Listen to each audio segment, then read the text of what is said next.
All right, welcome in. Grand opening, grand closing. I'm Ethan Skolnick. You can follow me at Ethan J. Skolnick at 5 Reasons Sports. We got a guy, Eric Wiedeke. You can follow him all over the place at that Twitter handle. Also on our prize picks coverage and scouting the Dolphins. Lots of scouting needs to be done this week. And our guy, Junior, you can find him at Finn's Mechanic. Also with our group at Inside Leverage. They will be discussing this disaster. We're going to do it here first. We'll try to get to some of your comments. We're going to blitz through a short show. I'm going to just give some of the overall stats here as we go forward to just give you an idea of how dreadful this was. Let's start here. Not only did they lose 33-8 against the Colts, a team that had lost 10 of its last 11 openers, but they did so by basically letting the Colts score on their first 5 possessions. Tua Tagovailoa, 14 of 23, 114 yards, 1 garbage touchdown where A-Chain did much of the work. 2 interceptions, 1 fumble, 3 sacks, pulled before the last possession for Zach Wilson. Defensively, the secondary, horrific. Storm Duck didn't make it through his first game. First, he got beat on it wasn't even a double move, said no safety help. Easy touchdown for Pittman. That was early. Tyler Warren, we told you he was going to tear the Dolphins apart. He did early as well. But then the biggest thing to me, and we'll talk about it, Junior, Eric, we'll get into all of this, okay? This team is totally unprepared. And I'll just say this. As somebody who has been a Tua supporter, been a McDaniel supporter, well, they lost me today. I can't defend any of that. It wasn't just that the team looked lethargic from the start and dominated in so many ways. They had 12 men on the field for a 2-point conversion at the end of the game. They gave up a holding call on a 1st and 30. They didn't challenge a Tyreek Hill catch late in the game. Like, again, would it have mattered for the result? No. Okay. But they looked completely overmatched. It looked like Mike had never coached a game in his life. Tua had never quarterbacked a game in his life. Nobody on the defense made a single play that I can remember. A couple of the linebackers had 14 tackles each, Brooks and Dodson. I feel like that's because nobody else was doing what they were supposed to do. Offensive line, injury early in the game to James Daniels, then injury late in the game to Austin Jackson. So now the other part of the team that we knew was going to get exposed, which was the backup offensive line, they're probably going to be dealing with that next week. The the depth at offensive line, the depth at corner, that is directly tied to Chris Grier. We talked about those issues. Those issues all cropped up. Well, but let's start here, Eric, with Tua's performance, because obviously a quarterback can elevate you. And today he did the absolute opposite. He was awful. I mean, both picks were completely on him. And the fumble, I missed. I mean, there was a miss on a blitz, okay, and all the rest of that. He never saw it coming, but he was terrible. Yeah, I mean, listen, there's been a lot made about Tua and, the what he actually has. Is he a franchise quarterback? And there's been times when he looked the part of a franchise quarterback. But I think that we've come to understand now that there's a very specific system in which he thrives, and there's a very specific system in which he looks good. And unfortunately, I think we can say with almost 100% certainty at this point, at the very least, the core tenets of that system for the Miami Dolphins, teams know how to play it now. Mm-hmm. They know what to do versus Mike McDaniel. There is no counter punch coming. And Tua, all of a sudden now he's getting erratic in the pocket. He's getting happy feet. He's not stepping into his throws, stuff that in year 6, he should really, really, really be over at this point. So, I mean, as good as he has looked in the past, let's be honest, people keep talking about this explosive Dolphins offense. Hasn't existed for 2 years. No. It hasn't existed for 2 years.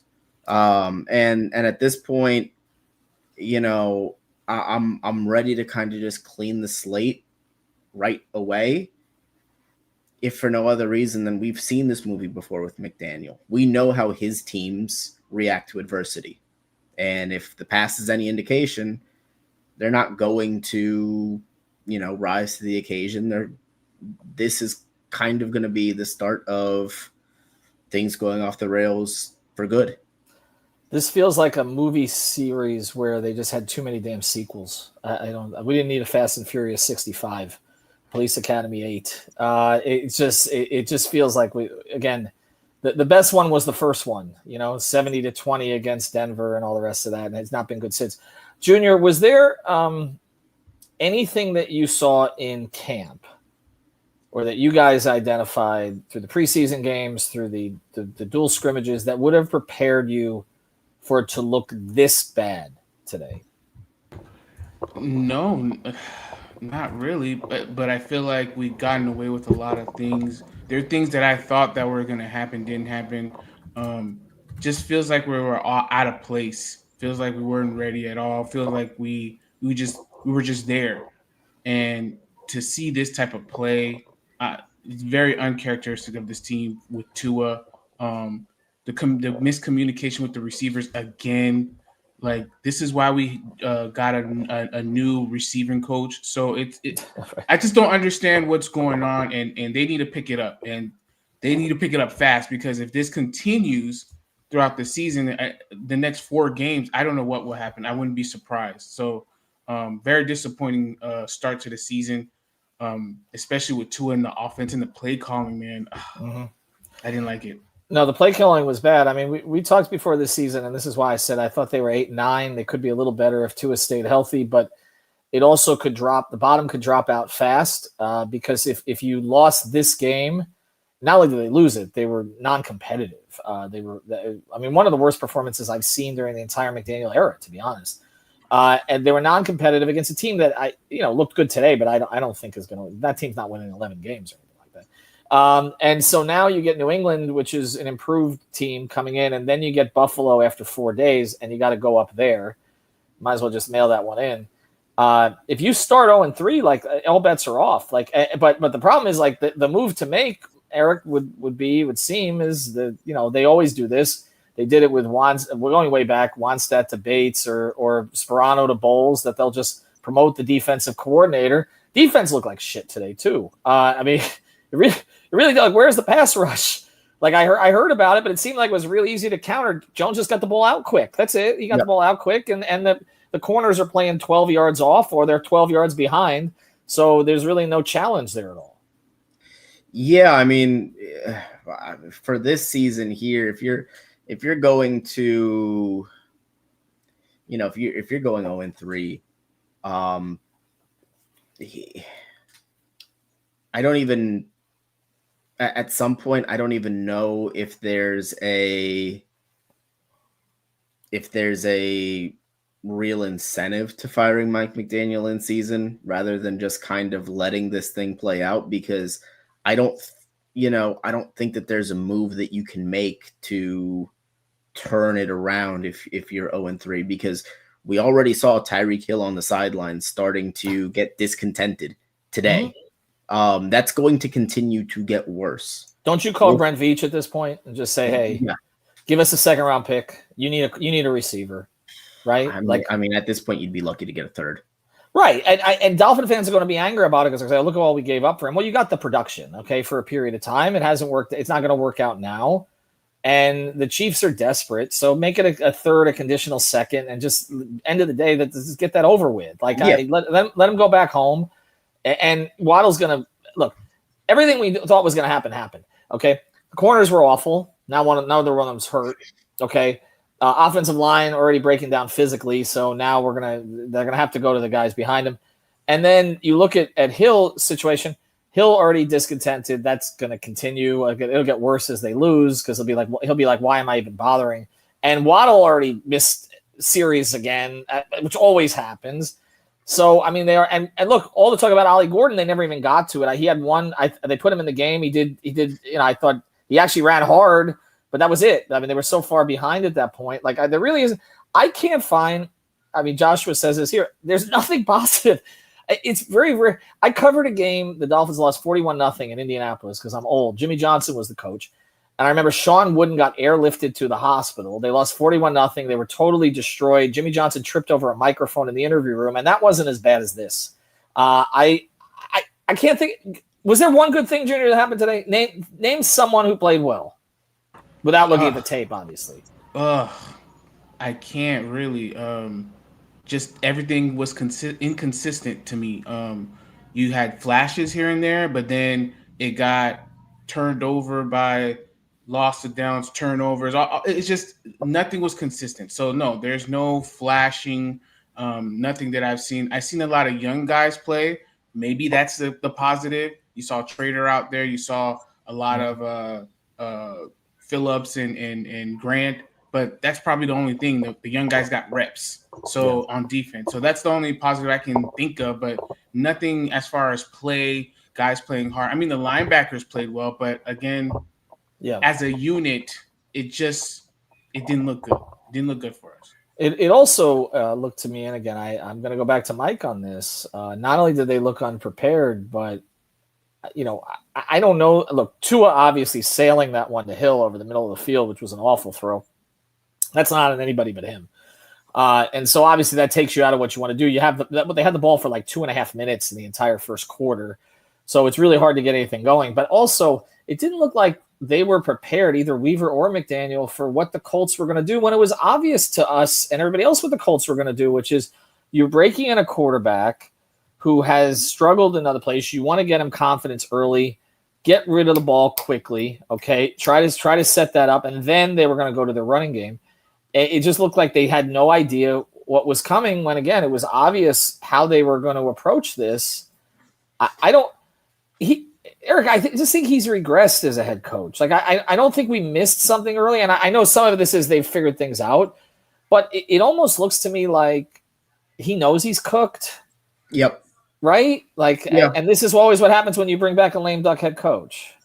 Yeah. I mean, it's just, I would want to hear, usually I would want to hear from somebody. I would want to hear what went wrong, what can we do to fix this thing? But I'm going to be honest with you, Ethan, I have no interest in hearing from them because at this point, I don't believe that there is anything that they're capable of doing to change the results here. I don't want to hear from this group anymore. I would like to hear from a new group at this point. That's just kind of where I'm at with Mike McDaniel. Well, you've been there with Greer for a while now. So But what does it matter if they end up getting a top 3 pick and he's making the pick again? I don't. Yeah, that's really the $1 million question is I don't know how you can run Chris Greer out there again after 9 years of mediocrity. Maybe barely. You can say that. Barely. Yeah, no one else gets this kind of runway in any other sport. No.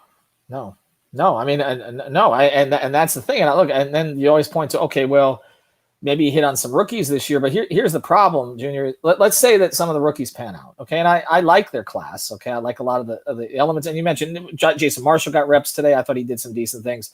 So like there are guys to pick through. But now again, if you're going to bring in a new head coach, which looks inevitable, and maybe even a new general manager, then you've brought in young players who may not fit the new system that's coming in, which has been a problem for this organization forever when they've had to make changes.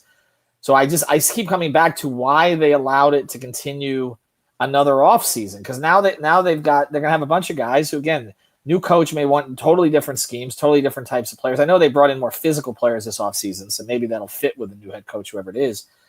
But I don't know.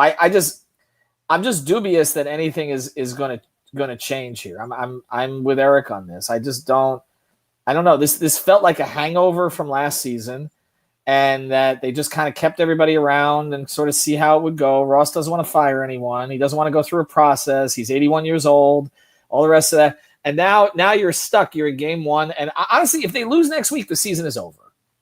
The season is over because they will be 0-3. They're going to lose in Buffalo. They're not winning a primetime game in Buffalo on a Thursday night. They're not. So like what? So would you? Let's say I'll ask you this question, Drew.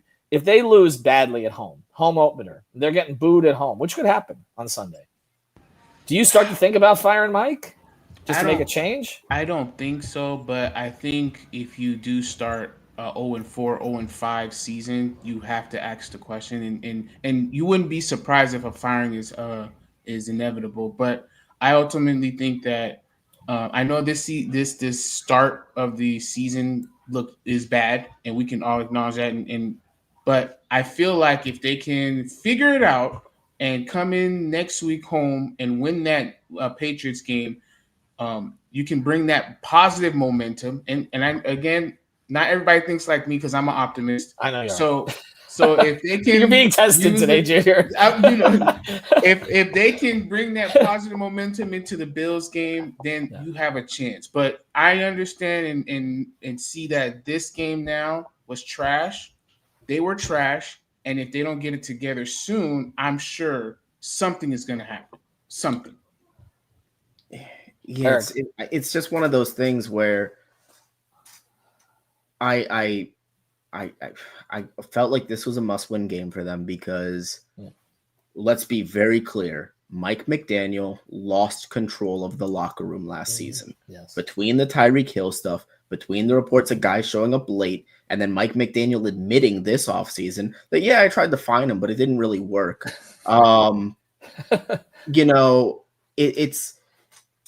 He's lost the locker room once. I just don't see how it doesn't happen again at the first sign of trouble. And this is, if nothing else, the biggest red flag sign of trouble that this team could have.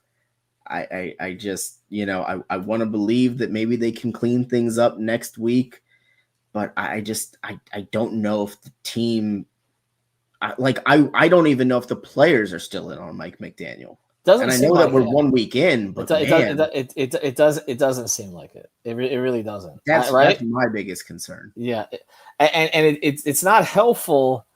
Again, when there are technical coaching mistakes that are made, like not just the stuff that the experts will break down, like CK and Coach Eric this week, and they'll, but the stuff that like we can see, like the easy stuff, like how do you have 12 guys in a huddle?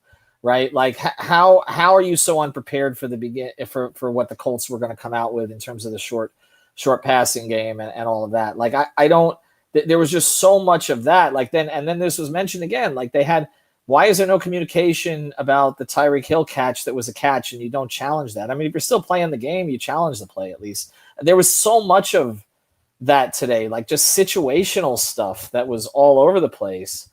That goes to McDaniel. And then there's the stuff that goes to Greer, which is leaving this team completely exposed in the secondary and in depth in the offensive line. And we weren't even a half in, and we're already seeing the exact same stuff that we were worried about from the very beginning. And I just think, and then additionally, there's the Tua thing, which he has to elevate them at some point. And today he sunk them. And I can't make excuses for either of the two throws that were made. One of them, he just didn't read the second one. He just didn't read the coverage. I mean, the linebacker drops back. He didn't see it. I don't know what that was. The first one, he just let that one. I mean, there's no elements, Junior. There was no wind. There was no rain. There was none of this stuff. Perfect field, a perfect environment. Mm-hmm. It's where Tua thrives, and yet he sails it, which is unexcusable. I just don't get it. I don't get it. Even with the offensive line, James Daniels, when he came back from injury, he has practiced every rep, and then he comes in questionable with the ankle, and then now this pectoral thing. I don't get it. Yeah, no, and now Austin Jackson, he was questionable coming back in the game at the end, so you may be looking at Kendall Lamb playing tackle next week. We'll see how they get through the week.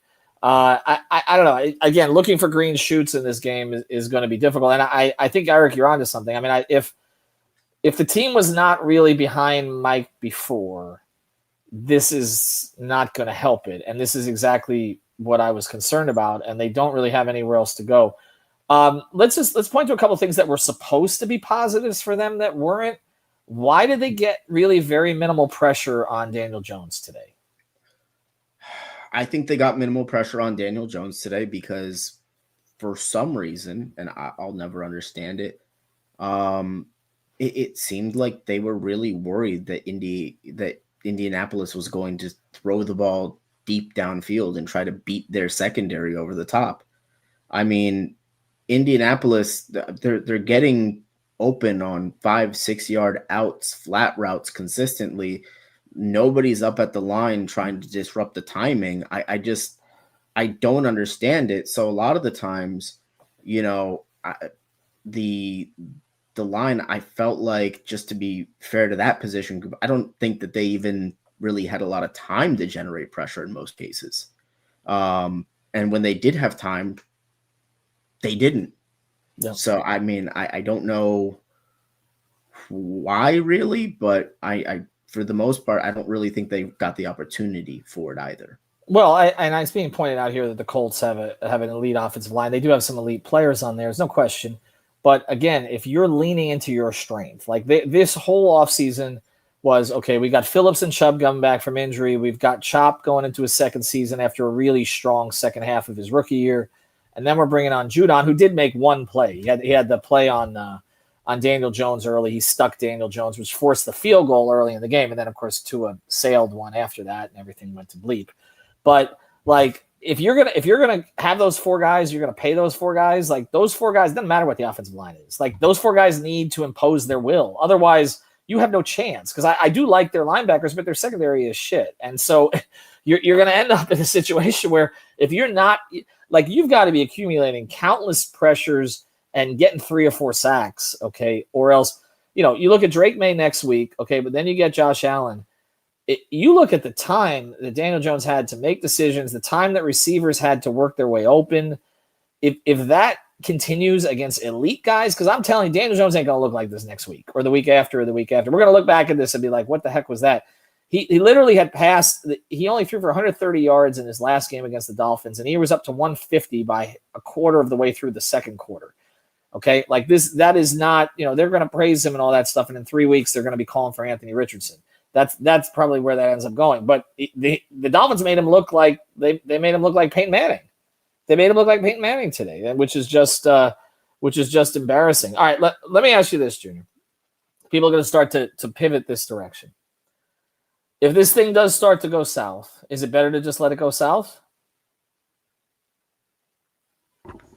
I mean, at this point, if you're asking me personally, you got to let it go through. And if they truly are really bad this year, it works out for everybody who wants that first round pick, who wants that new coach, GM possibly, or it can be turned around and we end up going to a 10-7 season and making to the playoffs. It can go either way. You are the optimist. It can go either way. You're right. Factually speaking, it could go either way. I'm not feeling a lot of either way after that. I have not. There was just such incompetence in so many different areas. I mean, I watched some of that Bethune-Cookman Hurricanes game.